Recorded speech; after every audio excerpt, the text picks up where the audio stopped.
Hello students, विद्यम देही classes में आप लोग का स्वागत है। आज हम लोग पावर सिस्टम में पर यूनिट सिस्टम पढ़ेंगे। पर यूनिट सिस्टम को अगर हम डिफाइन करेंगे तो क्या करेंगे? Per unit value of any quantity is defined by the actual value upon base value और reference value in the same unit. Actual value कोई भी यूनिट में हो सकता है, ठीक है। एक्चुअल वैल्यू कोई भी यूनिट में हो सकता है, एनी यूनिट, बट बेस और रेफरेंस वैल्यू सेम यूनिट में होना चाहिए। Rating of the equipment in power system are given in terms of operating voltage and the capacity in kilo volt ampere. हमेशा रेटिंग इक्विपमेंट पावर सिस्टम का KVA में ही दिया जाता है, ये बता रहा है। तो हम लोग क्या करेंगे, कन्वीनियंट होगा कि हम लोग बेस वैल्यू किसको ले लें, किलो वोल्ट, ओके, वोल्टेज को और केवीए को, ठीक है। इसको हम लोग बेस वैल्यू ले सकते हैं कन्वीनियंट के हिसाब से। और हमारा क्या कहते हैं, आप अभी देखेंगे, जैसे कि हम लोग मान लो कि अ, कोई भी वैल्यू निकालना चाह रहे हैं, जैसे एक्चुअल अपॉन बेस वैल्यू, ठीक है। तो हम लोग वोल्टेज को कैसे लिखेंगे, वोल्टेज पर यूनिट को कैसे लिखेंगे, V actual upon V base, ठीक है। बेस करंट को कैसे लिखेंगे, आप लोग जल्दी जल्दी नोट करते जाओ, मैं इरेज भी करूंगी। केवीए, ठीक है, बेस वैल्यू, ये बेस करंट हो गया आपका। केवीए आपको पता है ना किसकी रेटिंग होती है, पावर की। तो पीयू करंट क्या होगा, per unit current, base current upon actual current. ध्यान से आप लोग नोट करो इसको। तो सॉरी मैंने रिवर्स लिख दिया है। पर यूनिट वैल्यू हमेशा एक्चुअल अपॉन बेस होता है, okay, actual current upon base. Actual current को हम लोग आई ले सकते हैं एग्जाम्पल के रूप में, ठीक है। तो एक्चुअल अपॉन बेस करंट का वैल्यू यहाँ पे पुट करेंगे, तो बेस का यहाँ पुट करेंगे तो कितना आएगा, एक्चुअल करंट को एज इट इज रहने देते हैं, ओके। अब यहाँ पे के वी ए बेस जो भी लिखा होता है 1000 इंटू वी बी, ठीक है। ये अपना पर यूनिट करंट आ गया। अब हमारा क्या आएगा, पर यूनिट करंट के बाद हम लोग बेस इम्पिडेंस निकाल सकते हैं। जब हम लोग को वोल्टेज और करंट पता चल जाता है तो हम लोग इम्पिडेंस निकाल सकते हैं इजीली, है कि नहीं। तो base voltage upon base current, ठीक है। तो बेस वोल्टेज हमारा क्या था और बेस करंट का पूरा वैल्यू लिखेंगे तो हम लोग को मिलेगा वी वी स्क्वायर के वी ए बेस 1000, ये बेस इम्पिडेंस आ गया। पर यूनिट इम्पिडेंस में क्या होगा, एक्चुअल इम्पिडेंस को हम लोग जेड ले रहे हैं, एक्चुअल इम्पिडेंस को हम लोग जेड ले रहे हैं, और जो आया है बेस इम्पिडेंस उसको अगर हम लोग रखेंगे तो वी भी तो नीचे चला जाएगा क्योंकि बेस नीचे है, ठीक है। और K V A B base value अपन 1000, तो हमको के वी ए के किलो एंड 1000 क्या हो जाएगा, एम वी हो जाएगा, बेस अपॉन के वी स्क्वायर, ठीक है। क्लियर है, किलो वोल्ट स्क्वायर। तो हम लोग ये देखेंगे कि इसका जो रिजल्ट है ये बहुत ही ज़्यादा इम्पॉर्टेंट है, अभी आपको मिलेगा, देखिए। This means that per unit impedance is directly proportional to the base of KVA and inversely proportional to the square of base voltage. Just look this, यहाँ पे इनवर्सली प्रोपोर्शनल है केवी का वी का स्क्वायर और डायरेक्टली प्रोपोर्शनल है KVA का। Clear है। अगर हम लोग को कोई ओल्ड वैल्यू दिया होता है पर यूनिट का, अगर कोई ओल्ड वैल्यू दिया हो तो उसके से हम लोग न्यू वैल्यू निकाल सकते हैं। ये फॉर्मूला से बहुत ही ज़्यादा इम्पॉर्टेंट है, आप लोग नोट कर लो। इससे न्यूमेरिकल बहुत आते हैं, मैं एक दो न्यूमेरिकल नेक्स्ट क्लास में करवाऊंगी। गेट में भी बहुत ही ज़्यादा ये पूछा जाता है, ठीक है। तो आप इस पे प्रैक्टिस कर सकते हैं। तो पर यूनिट ट्रांसफार्मर के लिए भी होता है, ठीक है। ट्रांसफार्मर में जो हम लोग देखते हैं, तो सपोज मान लो हमारा इम्पिडेंस है ट्रांसफार्मर का जो रेफर किया है प्राइमरी साइड में वो जेड है। प्राइमरी साइड में जो रेफर है वो जेड और सेकेंडरी साइड में वो जेड है, ठीक है। तो हम लोग ऐसे रेफर करते हैं ना, जैसे कि मान लो कि जेड है जो प्राइमरी साइड इम्पिडेंस, तो ऐसे रेफर करते हैं। स्क्वायर है ये VP, voltage primary by secondary voltage. तो पर यूनिट निकालने के लिए क्या करेंगे, ठीक है। तो अगर पर यूनिट निकालने के लिए हम लोग सिंपल करेंगे, जो भी हमारा प्राइमरी साइड का जो इम्पिडेंस होगा उसका पहले एक्चुअल वैल्यू लेंगे, उसके बाद बेस वैल्यू लेंगे, ठीक है। तो जो हम लोग कैलकुलेट करेंगे क्या आएगा हमारे पास,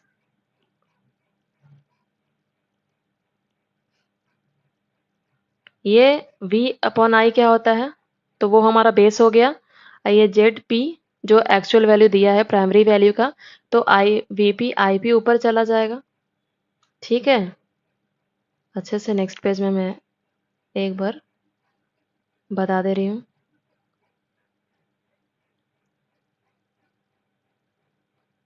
Z P P U, Z P I P V P, V upon I Z होता है वो ऊपर चला गया। तो अब यहाँ से देख सकते हैं, ठीक है। इसको क्या लिख सकते हैं, V P upon V S का स्क्वायर। पी के जगह पे जेड पी का वैल्यू हम लोगों ने क्या लिखा था, जेड एस जो रेफर्ड वैल्यू था उसको यहाँ पे पुट करेंगे तो ये आएगा। आप चेक कर लेना प्रीवियस इक्वेशन, ठीक है। अब यहाँ से कैलकुलेट करना है बस V P I P V S square Z S V S I S V S square Z S I S V S, okay. तो हम लोग क्या देख रहे हैं, वी अपॉन आई और जेड एस मतलब सेकेंडरी वैल्यू का, तो Z S P U value यहाँ पे आ गया इससे, ठीक है। और ये प्राइमरी पी यू हम लोग फाइंड कर रहे थे, तो दोनों क्या हो गया, बराबर हुआ कि नहीं। पर यूनिट वैल्यू बराबर हुआ प्राइमरी और सेकेंडरी साइड, ठीक है। सॉरी, एडवांटेज में जाना है। Advantage in per unit system क्या होता है, यहाँ पे लिखा हुआ था per unit equivalent impedance of any transformer is same when refer to either primary और सेकेंडरी, जो मैंने अभी आपको प्रूफ करके दिखा दिया, ओके। और per unit equivalent impedance of any transformer is same when refer to either primary और सेकेंडरी। रिप्रेजेंटेशन क्या होता है पर यूनिट का, बहुत ही ज़्यादा मीनिंगफुल होता है, ठीक है। और बहुत ही कंपैरिजन के लिए बहुत ही अच्छा है। कोई भी कनेक्शन हो, स्टार स्टार डेल्टा डेल्टा कोई भी कनेक्शन हो हमारा थ्री फेज का, ये कौन सा वाइंडिंग का कनेक्शन इस पर डिपेंड नहीं करेगा। Per unit impedance of transformer हमेशा सेम रहता है। पर unit method is independent of voltages, पर यूनिट मेथड में ये वोल्टेज का कोई रोल नहीं है उसके चेंजेस होने का, उस पर डिपेंड करता नहीं है। There is a less chance of confusion between single phase power three phase power और between line to line voltage and line to neutral voltage, इसमें कोई कंफ्यूजन नहीं होगा with the help of per unit system. Per unit value, per unit method बहुत ही ज़्यादा useful है simulating the कोई भी steady current, steady state condition हो या ट्रांजिएंट कंडीशन हो पावर सिस्टम का, हम लोग कंप्यूटर पे इजिली सिमुलेट कर सकते हैं with the help of their पर यूनिट वैल्यू। अगर पर यूनिट वैल्यू नहीं होता तो बहुत ही ज़्यादा मुश्किल होता, कोई भी सिमुलेशन आ जाओ, हम लोग मैटलैब में करते हैं, एमआई पावर में करते हैं, सॉफ्टवेयर है ये दोनों, तो क्या अभी पॉसिबल होता। आप खुद करके देखना, पर यूनिट वैल्यू ही रहती है वहाँ पे, अगर पर यूनिट नहीं रहती तो ये फिजिबल नहीं होता। और manufacturer usually specify the impedance of the equipment in per unit और percentage on the base of its name plate rating. जो भी नेम प्लेट रहता है रेटिंग ऑफ द सिस्टम, उसी को हम लोग बेस वैल्यू लेके चलते हैं। Per unit impedance value of various rating of equipment lie in the narrow range, okay. तो एक्चुअल वैल्यू जहाँ पे नहीं पता है, तो good approximate value can be use. With the help of per unit हम लोग इतना एनालिसिस कर सकते हैं। ड्राइविंग और source voltage usually assume to be one per unit, हम लोग को पता है सिमुलेशन में भी और लोड फ्लो स्टडीज में भी हम लोग वोल्टेज को क्या लेते हैं, वन पर यूनिट लेके चलते हैं, एज्यूम करके चलते हैं, ठीक है। अगर पर यूनिट का प्रोडक्ट करना हो तो हम लोग सिंपली 0.1 इंटू 0.2, ये दो पर यूनिट है तो प्रोडक्ट कर सकते हैं। लेकिन अगर हम लोग को परसेंटेज में करना हो तो उसको हम लोग को परसेंटेज में रिजल्ट चाहिए तो हम लोग को 100 से डिवाइड करना पड़ेगा। इसीलिए फॉर द सिमिलर और सेम और क्या कहते हैं ईजी परफॉर्मेंस के लिए पर यूनिट को ही हम लोग प्रेफर करते हैं एज कम्पेयर टू परसेंटेज, क्योंकि बार बार उसको डिवाइड करना पड़ेगा। ठीक है, इतना क्लियर है। अब आता है फॉल्ट पे। फॉल्ट क्या होता है पावर सिस्टम में? अगर पावर सिस्टम को हम लोग रिलायबल ऑपरेशन कराना है, when we want to operate a power system in reliable way, efficient way, तो हम लोग को फॉल्ट की चांसेस को कम करनी होगी। लेकिन ऐसा नहीं है कोई भी सिस्टम जो परफेक्ट हो फॉल्ट के बिना। फॉल्ट तो अगर होता ही है, no one is perfect like that, कुछ ना कुछ प्रॉब्लम आएगी ही। तो उसके लिए हम लोग क्या होना, हम लोग को उसके लिए हम लोग को हमेशा से क्या कहते हैं उसको ओवरकम करने के लिए, उसको टैकल करने के लिए हमारे पास कुछ इफिशिएंट वे होना चाहिए। तो पहले जानते हैं फॉल्ट होता क्या है। फॉल्ट क्या है? Unwanted connection between two different conductors. तो सेवरल कॉजेज फॉल्ट होता है, वेदर कंडीशन हुआ, ह्यूमन एरर हुआ, इक्विपमेंट फेलियर हुआ, ये सब कुछ एग्जांपल्स है। ठीक है, fault in the power system can be severe damage to the equipment और होल पावर सिस्टम को डैमेज कर सकता है। और ये फायर भी जनरेट कर सकता है। और कोई भी इंडिविजुअल और पर्सनल हो जो इक्विपमेंट पे काम कर रहा होगा उस टाइम फायर हैजर्ड के कारण उसकी डेथ भी हो सकती है। ठीक है, कॉजेज ऑफ फॉल्ट है इन्वायरमेंटल कंडीशन, वेदर कंडीशन जो नेचर है। ठीक है, ये तो अगर होगा ही। तो जैसे कभी लाइटनिंग है, स्नोफॉल है। ओके, तो ये सब क्या होता है, हमारे पावर सिस्टम के ऑपरेशन को हिंडर करता है, ऑब्स्टैकल क्रिएट करता है। और फॉल्ट ट्रांसमिशन लाइन में ऑकर हो जाता है with the help of this snow and lightning rain. Heavy rain हुआ तो भी प्रॉब्लम है। ह्यूमन एरर क्या है? अगर इन एक्यूरेट कैलकुलेशन कर रहे हैं, मान लो वहाँ पे मैनुअली वर्क हो रहा है, कैलकुलेशन हम लोग ऑब्जर्व सही नहीं कर रहे हैं, तो वन कैलकुलेशन गलत होने से सारा आगे का कैलकुलेशन गलत होगा, जिसके कारण हम लोग को शॉर्टेज और फॉल्ट फेस करना पड़ सकता है इन पावर सिस्टम। तो ये सब चीज़ के लिए हम लोग को ध्यान देना पड़ेगा अगर इसको ओवरकम करना चाहते हैं तो। कोई भी इक्विपमेंट है, परफॉर्मेंस है, उसको अगर परफॉर्मेंस धीरे-धीरे कम हो जाएगा, तो माल फंक्शन करने लगेगा, तो फॉल्ट क्रिएट करेगा। ओके, तो हम लोग क्या करते हैं, ह्यूमन एरर, आज परफॉर्म उसका मेंटेनेंस कराना है, ओके, कल कर लेंगे, कोई दिक्कत नहीं है, 1 मंथ बाद कर लेंगे, लेकिन ऐसा नहीं करना चाहिए। अगर डिले मेंटेनेंस में होगा, तो वो फॉल्ट ही क्रिएट करेगा, क्योंकि इक्विपमेंट को मेंटेन नहीं किया जा रहा है, तो वो 1 एम्पेयर का जगह 2 एम्पेयर शो करेगा, जिसके कारण आगे की वैल्यू, आगे का सारा एक इंटरकनेक्टेड जो नेटवर्क है, वो सारा डिस्टर्ब हो जाएगा और फॉल्ट क्रिएट करेगा। फेलियर ऑफ इक्विपमेंट होता है, समय के साथ-साथ इक्विपमेंट में भी प्रॉब्लम आने लगती है, उसको भी सर्विसिंग की ज़रूरत पड़ती है। तो अगर उसको नहीं कराया जाए, तो ऐज के कारण भी उसके एफिशिएंसी में खराबी आने लगती है, इंसुलेशन फेलियर हो जाता है, परफॉर्मेंस में डिग्रेड हो जाता है। तो ठीक है, एब्नॉर्मल करंट फ्लो करेगा इक्विपमेंट में और वो पूरा डैमेज कर देगा। तो इसके कारण भी फॉल्ट आता है। टाइप्स क्या होता है फॉल्ट का? क्या कहते हैं, शॉर्ट सर्किट फॉल्ट क्या होता है? Unwanted connection between two element of the system. It might occur between one phase and ground और टू फेज, थ्री फेज।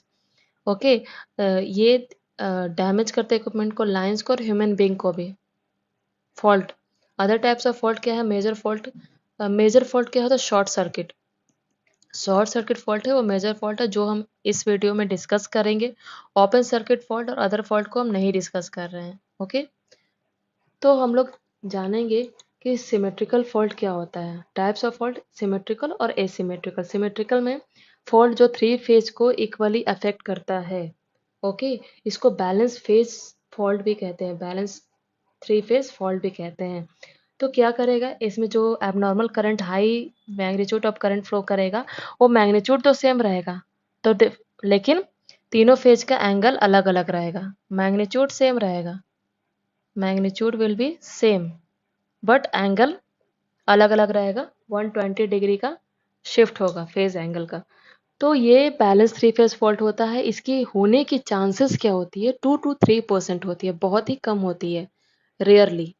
ठीक है, सिवियरिटी क्या है इसकी ऑकरेंस की? 2 to 3% है।